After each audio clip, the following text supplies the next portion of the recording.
ನಮಸ್ಕಾರ. ನಾನು ಹೊಸ ಚಾನಲ್‌ಗೆ ಒಂದು ಸ್ಮಾಲ್ ಇಂಟ್ರೊಡಕ್ಷನ್ ಕೊಡ್ತೀನಿ.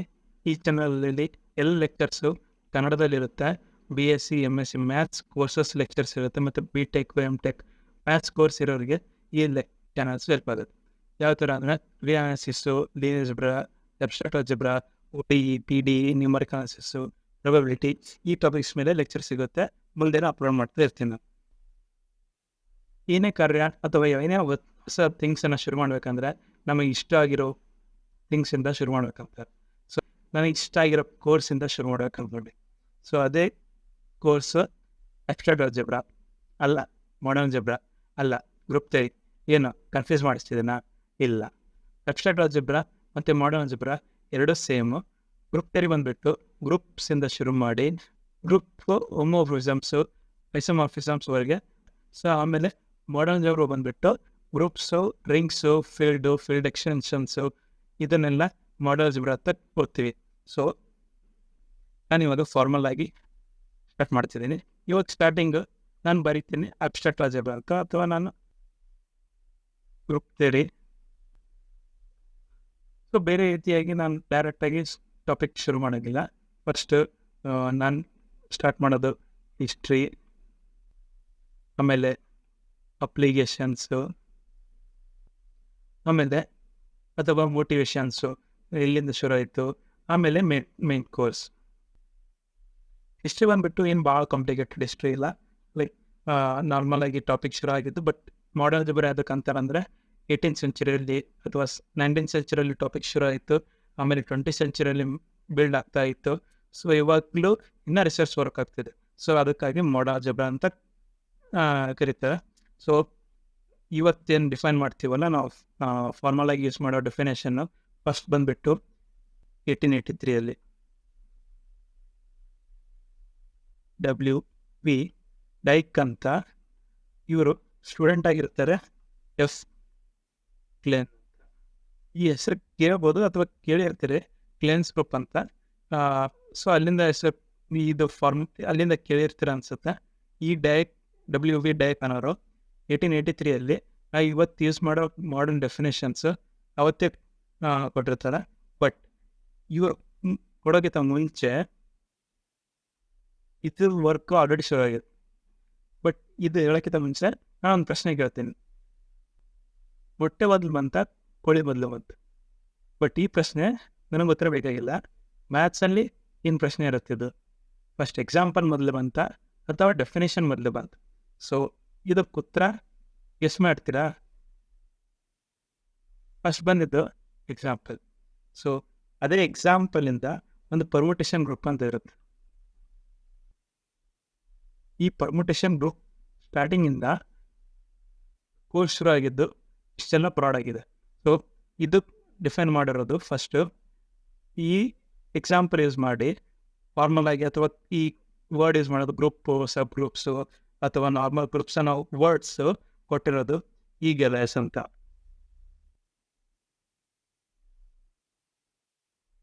ಇವು ಯಾವಾಗ ಗೊತ್ತಾ? ಅವಾಗ ಡಿಫೈನ್ ಮಾಡಿದ್ದು 1883, ಬಟ್ ಇವರು ಸ್ಟಾರ್ಟ್ ಮಾಡಿದ್ದು 1830.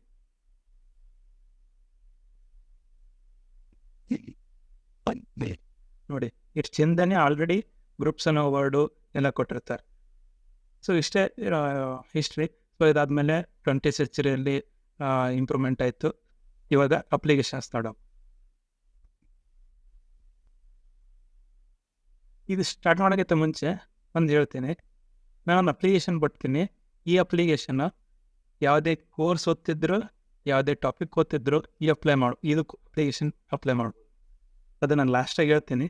ಸೊ ಫಸ್ಟು ಫಾರ್ಮಲಾಗಿ ಯಾರ್ಯಾರು PSc ಅಥವಾ MSc ಮಾಡ್ತೀರಾ ಅಥವಾ PhDಗೆ ಹೋಗ್ತೀರಾ, ಎಲ್ಲಿ ಕೋರ್ಸ್ ವರ್ಕ್ ಆಗುತ್ತೆ ಅಥವಾ ಎಲ್ಲಿ ಕೋರ್ಸ್ ಹೆಲ್ಪ್ ಆಗುತ್ತೆ, ಇಲ್ಲ ಎಲ್ಲೆಲ್ಲಿ ಬ್ರಾಡಾಗಿ ಯೂಸ್ ಮಾಡ್ತಿದ್ದಾರೆ ಈ ಕೋರ್ಸ್ ಅಂತ ಅನ್ನೋದು ಅವ್ರಿಗೆ ಅಪ್ಲಿಕೇಶನ್ ಆಗ್ತಿದೆ. ಸೊ ಬಂದುಬಿಟ್ಟು ಫಸ್ಟು ಈವನ್ ಈ ಗ್ರೂಪ್ ಥಿಯರಿ, ನಂಬರ್ ಥಿಯರಿಯಲ್ಲಿ ಯೂಸ್ ಮಾಡ್ತಾರೆ. ನಂಬರ್ ಥಿಯರಿ ಆಮೇಲೆ ಅಥವಾ ಅಲ್ಜಿಬ್ರಿಕ್ ಟಾಪಾಲಜಿ ಅಂತ ಹೇಳುತ್ತೆ, ಅಲ್ಲಿ ಅಲ್ಜಿಬ್ರಿಕ್ ಟಾಪಾಲಜಿಯಲ್ಲಿ ಯೂಸ್ ಮಾಡ್ತಾರೆ. ಇದನ್ನು ಲೈಕ್ ಫುಲ್ ಬ್ರಾಡಾಗಿ ಹೇಳಲ್ಲ, ಜಸ್ಟ್ ಒಂದೆರಡು ಅಪ್ಲಿಕೇಶನ್ಸ್ ಕೊಡ್ತಿದ್ದೀನಿ. ಆಮೇಲೆ ಕ್ರಿಪ್ಟೋಗ್ರಫಿ ಅಂತ ಕೇಳಿರ್ತೀರಿ.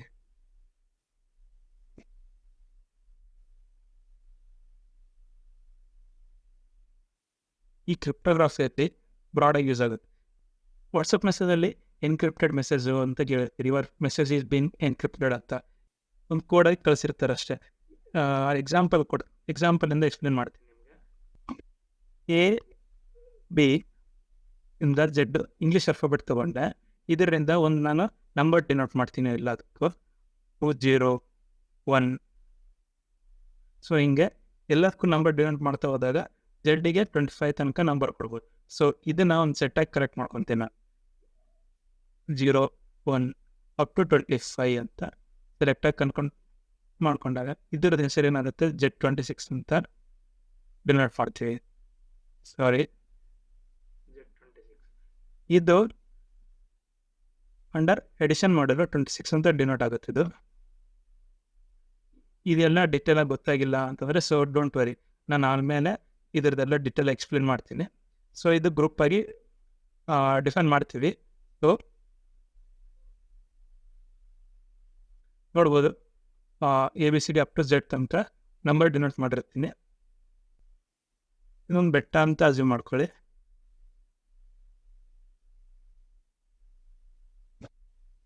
ಇದು ಮತ್ತು A ಮತ್ತು B base camps, military base camps. ಇವಾಗ ನನಗೆ ಏನಂದರೆ ಎಯಿಂದ ಬಿಗೆ ಒಂದು ಮೆಸೇಜ್ ಕಳಿಸ್ಬೇಕು, ಎನ್ಕ್ರಿಪ್ಟೆಡ್ ಮೆಸೇಜ್.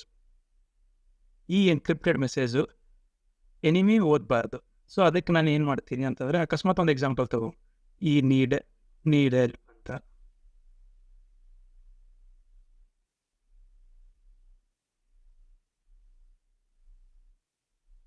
ಈ ಚಾಟಲ್ಲಿ ನೋಡ್ಕೊರಿ, ನೀಡ್ ಹೆಲ್ಪ್ ಅನ್ನೋದು ಹೆಂಗೆ ಬರಿಬೋದು ನಾನು.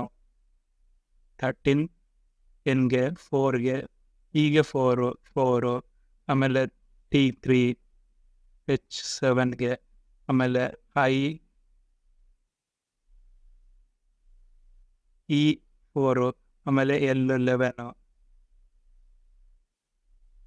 Eಗೆ 16. ಸೊ ಇಷ್ಟೆಲ್ಲ ಡಿಫೈನ್ ಮಾಡ್ಬೋದು. ಈ ನಂಬರಿಂದ ಮುಂದೆ ನಾನೊಂದು ಸೀಜರ್ ಸೈಪರ್ ಅಂತ ಇರುತ್ತೆ. ಸೀಜರ್ ಸೈಪರ್ ಅಂದರೆ ಇದು ಒಂದು ಮೋಸ್ಟಾಗಿ ಯೂಸ್ ಮಾಡಿರೋ ಎನ್ಕ್ರಿಪ್ಟೆಡ್ ಮೆಸೇಜು ಅಥವಾ ಡಿಫೈನ್ ಮಾಡಿರೋದು ಎನ್ಕ್ರಿಪ್ಷನ್. ಇದು ಏನೋ ಸೀಜರ್ ಸೈಪರ್.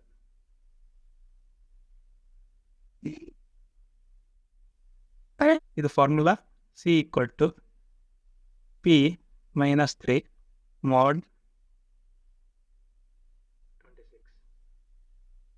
ಇದನ್ನು ಅಷ್ಟು ಅರ್ಥ ಆಗಿಲ್ಲ ಅಂದರೆ ಸೊ ಡೋಂಟ್ ವರಿ, mod 26 ಅಂದರೆ ಏನು, ಇದೆಲ್ಲ ಎದಕ್ಕೆ ಡಿನೋಟ್ ಮಾಡ್ತಿದ್ದೀವಿ ಅಂತ ಜಸ್ಟ್ ಒಂದು ಅಪ್ಲಿಕೇಶನ್ ನೋಡೋಣ. P ಅಂದರೆ ಈ ನಂಬರ್ಸ್ P. ಸೊ ಏನು ಮಾಡ್ತಿದ್ದೆ ನಾನು, P - 3 = C ಆಗುತ್ತೆ. ಸೊ ಇವಾಗ ನಾನು C ಬರೀತೀನಿ. ಸೊ 13 - 3 ಲೈಕ್ 10 ಆಗುತ್ತೆ. 4 - 3 1. ಸೊ ಹಿಂಗೆ ಮಾಡ್ಕೊತ ಹೋದಾಗ ಡೈರೆಕ್ಟಾಗಿ ಸ್ಪೀಡ್ ಬರೀತಿದ್ದೀನಿ, ನೀವು ಕ್ಯಾಲ್ಕುಲೇಟ್ ಮಾಡ್ಕೊಳ್ಳಿ. 10 1 1 0 4 ಆಮೇಲೆ 1 ಇದು 4 ಇದೆ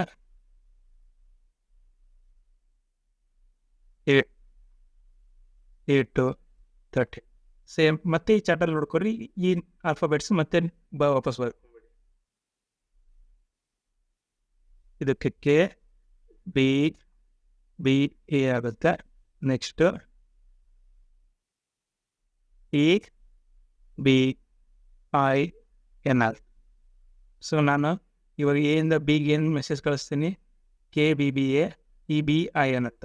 ಅದು ಯಾವುದೇ ಮುಖಾಂತರ ಹೋಗಲಿ, ಮೆಸೇಜ್ ಹತ್ರ ಹೋಗಲಿ ಅಥವಾ ರೇಡಿಯೋ ಟ್ರಾನ್ಸ್ಮಿಷನ್ ಆದರೂ ಆಗಲಿ, ಈ ಮೆಸೇಜ್ ಕೊಟ್ಟಾಗ ಯಾರಿಗಾದ್ರೂ ಗೊತ್ತಾಗುತ್ತಾ? ಏನೂ ಗೊತ್ತಾಗಲ್ಲ, ಏನು ಅರ್ಥ ಆಗಲ್ಲ ಈ ಮೆಸೇಜ್. ಸೊ ನಾನೇನು ಹೇಳಿದವ್ರಿಗೆ ನೀಡ್ ಹೆಲ್ಪ್ ಅಂತ ಹೇಳ್ತೀನಿ, ಬಟ್ ನಾನು ಕಳಿಸಿರೋ ಮೆಸೇಜು ಇದು ಮೆಸೇಜ್ ಆಗಿರುತ್ತೆ. ಸೊ ಹಂಗೆ ನೀವು ಯಾವುದೇ ವರ್ಡ್ನ ಈ ಥರ ಚೇಂಜಸ್ ಮಾಡಿಕೊಂಡು ಈ ಫಾರ್ಮುಲಾ ಹಾಕಿ ಇದು ಎನ್ಕ್ರಿಪ್ಟೆಡ್ ಮೆಸೇಜ್ ಆಗುತ್ತೆ. ಮತ್ತು ಅವ್ರಿಗೆ ಗೊತ್ತಿರುತ್ತೆ ಇಲ್ಲಿಂದ ಡಿಕ್ರಿಪ್ಟ್ ಮಾಡ್ಕೋಬೇಕಂತ. ಅವ್ರಿಗೆ ಗೊತ್ತಾಗೋ ವರ್ಡು ನೀಡಪ್ ಅಂತ ಗೊತ್ತಾಗುತ್ತೆ. ಸೊ ಇಲ್ಲಿ ಮಾಡ್ಯುಲಸ್ 26 ಅಂತ Z26 ಅಂಡರ್ mod 26 ಅಂತ ಗ್ರೂಪ್ ಯೂಸ್ ಮಾಡಿ ನಾವು ಯಾವುದೇ ಮೆಸೇಜ್ನ ಎನ್ಕ್ರಿಪ್ಟ್ ಮಾಡ್ತೀವಿ. ಇದನ್ನು ಜನರಲ್ ಆಗಿ equal to a b plus b mod 26 ಅಂತ ಬರೀತೀನಿ. ಇಲ್ಲಿ ಎ ಮತ್ತು ಬಿಗೆ ಸ್ವಲ್ಪ ಕಂಡೀಷನ್ಸ್ ಹಾಕಿದ್ಮೇಲೆ ನಾವು ಜನರಲೈಸ್ ಮಾಡ್ಬೋದು. ಸೊ ಇದು ಬಂದುಬಿಟ್ಟು ಫಾರ್ಮಲ್ ಆಗಿ ಕ್ರಿಪ್ಟೋಗ್ರಫಿಯಲ್ಲಿ ಯೂಸ್ ಮಾಡೋ ಅಪ್ಲಿಕೇಶನ್. ಸೊ ಕ್ರಿಪ್ಟೋಗ್ರಫಿ ಆಯಿತು, ಮ್ಯಾಥ್ಸ್ ಆಯಿತು, ಎಲ್ಲ ಆಯಿತು. ಈವನ್ ಫಿಸಿಕ್ಸಲ್ಲೂ ಕೆಮಿಸ್ಟ್ರಿ ಕೂಡ ಯೂಸ್ ಮಾಡ್ಕೊತಾರೆ. ನಾನೊಂದು ಗ್ರೂಪ್ನ ಡಿಫೈನ್ ಮಾಡಿರ್ತೀನಿ. ಇದು ಬಂದುಬಿಟ್ಟು ಡಯಾಡ್ರಲ್ ಗ್ರೂಪ್ ಅಂತ.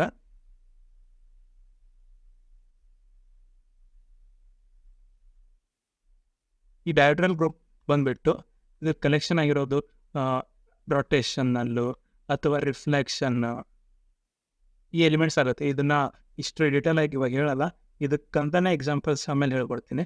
ಜಸ್ಟ್ ಅಂದ್ಕೊಳ್ಳಿ, ಲೈಕ್ ಕೈಂಡ್ ಆಫ್ ಮ್ಯಾಟ್ರಿಕ್ಸ್ ಇರುತ್ತೆ, ಅದು ರೊಟೇಷನ್ ಆಗಿ ಯೂಸ್ ಮಾಡ್ಕೊತೀವಿ, ರಿಫ್ಲೆಕ್ಷನ್ ಆಗಿ ಯೂಸ್ ಮಾಡ್ಕೊತೀವಿ. ಇದನ್ನ ಅಪ್ಲಿಕೇಶನ್ನು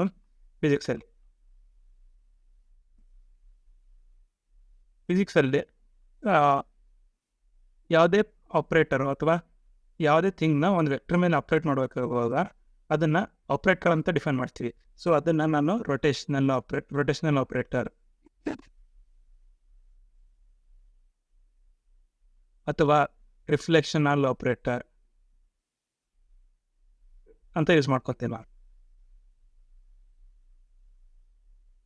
ಅದು ಏನು ಬಂದು ಮತ್ತೆ ಈ ಡಯಾಡ್ರಲ್ ಗ್ರೂಪಿಂದ ರೊಟೇಷನಲ್ ರಿಫ್ಲೆಕ್ಷನ್ ಆಪ್ರೇಟರ್ ತೊಗೊಂಡು ಫಿಸಿಕ್ಸಲ್ಲಿ ಬೇರೆದ ಮೇಲೆ ಆಪ್ರೇಟ್ ಮಾಡ್ಕೊತಾರೆ.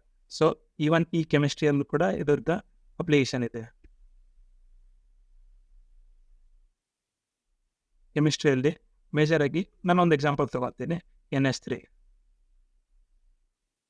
ಏನು ಜನರಲ್ ಆಗಿ ಯೂಸ್ ಮಾಡೋದು ಅಮೋನಿಯಾ ಅಂತಂತೀವಿ. ಇದನ್ನು ಸ್ಟ್ರಕ್ಚರಾಗಿ ಡಿಫೈನ್ ಮಾಡ್ಕೊಂಡ್ರೆ ಏನು